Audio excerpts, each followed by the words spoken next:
Today we hear from vsheffeild, the new boss of Liverpool, reveals the frustrations he felt at Rangers. We speak to the American looking forward to a day at Wembley, part of a full preview of the Rumbulows League Cup final.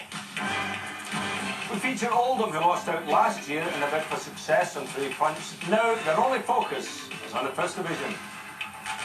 And we've the best of the week's action from both north and south of the border. G'day. G'day, folks. James, they've already celebrated the championship at Anfield. No, there's still games to go, Ian. There's still games to go here. Stirling Albion.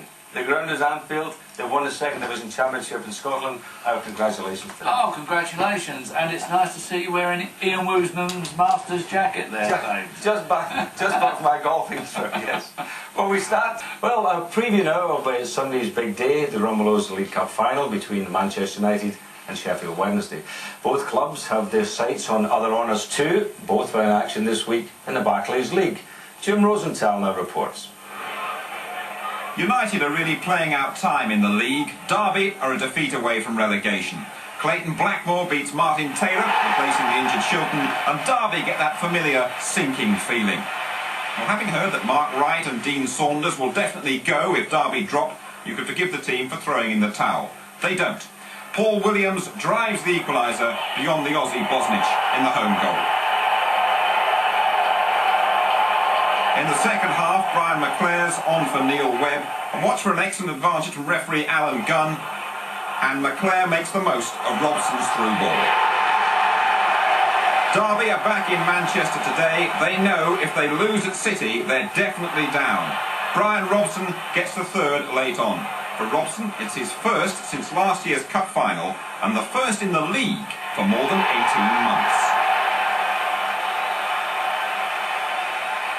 Wednesday have just about their worst performance of the season at St James's. A win here, they'd have been coasting, but a Kevin Brock cross just before half-time swerves beyond Chris Turner to settle the match in Newcastle's favour. So it's Manchester United against Sheffield Wednesday. All the build-up and the whole match live, only here on ITV, starting tomorrow at 2.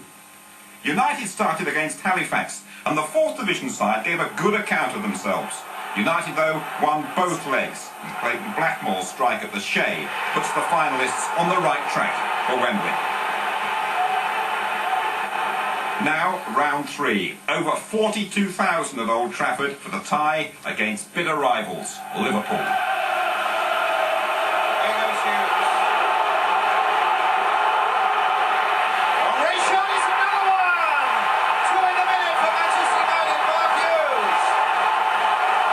So Liverpool are gone. Now another very tough one. Unbeaten Arsenal at Highbury, and it's a very big upset. There's a brilliant hat-trick for Lee Sharp, now an England international, and the DFA's Young Player of the Year.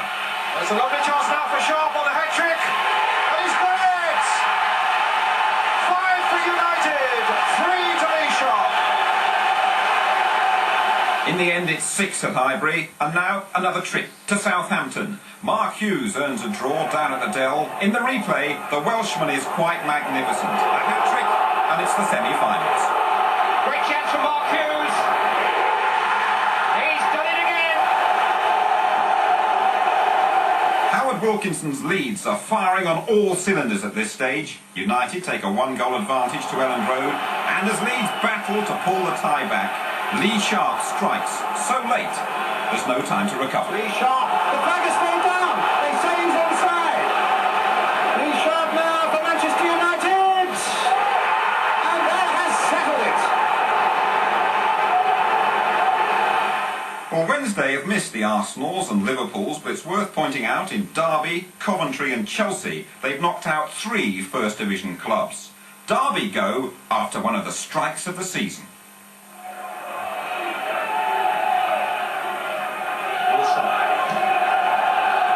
Switches it to Harkes on the right. That's a good effort. Oh, what a tremendous goal by John Harkes.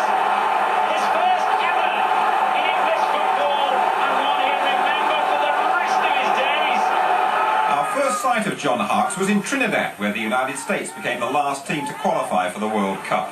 In New Jersey, he played soccer rather than American football because of his Scottish parents. After Italia 90, he headed for Britain. Sheffield Wednesday took a chance, and it's paying off.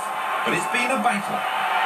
Actually, it was mentally tough, coming over here in a new atmosphere, trying to establish myself in a new league that I just picked up and left my life at home. And as far as, getting into the style of the game itself, it's a very fast-paced, very physical. But it wasn't, Ron Atkinson, he gave me a chance and I showed that I can play and he believed in me, so when I got on the pitch I just did the business. He came over and took his chance brilliantly. He's got that thing, if it's the American thing, that will to succeed, he's got that in his makeup.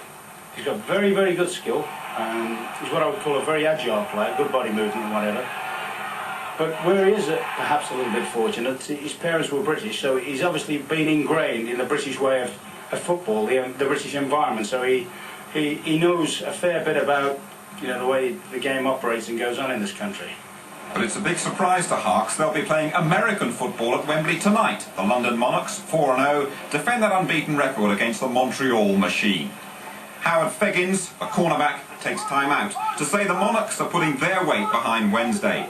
Carlton Palmer's suspended tomorrow. You better be careful. He's in danger of being drafted by the Monarchs. Touchdown! All right. Yeah! Hey.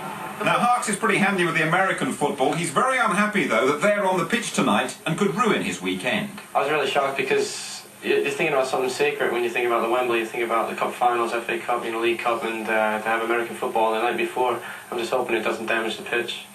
Wednesday are doing things in style. Last night they stayed at a luxury hotel opposite Hyde Park. Relaxation and enjoyment are key ingredients. Big Ron's built for nose tackling. He'd insist on playing quarterback. The mood's absolutely right, but now Wednesday know they've got to upset the odds and control their emotions at Wembley. Fair enough, you are going to get nerves, going out to any game, really. But, that's the best thing. If you don't have any feeling at all, you can't play with emotions. So, hopefully, you just use that nervousness and change it into positive attitude and go out and play. Have you ever been to Wembley before? No, I've never set foot in Wembley. I've only seen it on video, I've only seen the games, on telly. So I'm really looking forward to it. Well, there you are. And this is the old rumbulows ball they'll be playing with tomorrow. Saint. Oh, look at that, through a style. Unrehearsed. There we are, the London. What about that Ron Atkinson? Ron the refrigerator. The only difference is that he's slightly heavier than the fridge. Right. Tomorrow's key man. Who do you see as a key man for United? Obviously Lee Sharp, I think, has got... they play Lee wide and he stays wide and they can always find him. And we know that he can go past fullbacks, and I think Roland Nielsen, to a degree, will be very important to Sheffield Wednesday. But that's the sort of play that Wednesday will have to contend with tomorrow. And your man? David Hirst did 25 goals already this season, Jim, although he's gone off the boil a little bit lately, but I think that's not bad. I think he could come good again tomorrow. Big, strong fella. Look at that running past people. So unlucky there against Chelsea not to score again. And I think it's the Underdogs Cup, and I will tip Wednesday. You're going for Wednesday. Well, in that case, I'll have to go for United, won't I? But I think it will be. I actually think it will be a good game. Yes. It'll be better than last year's. Okay.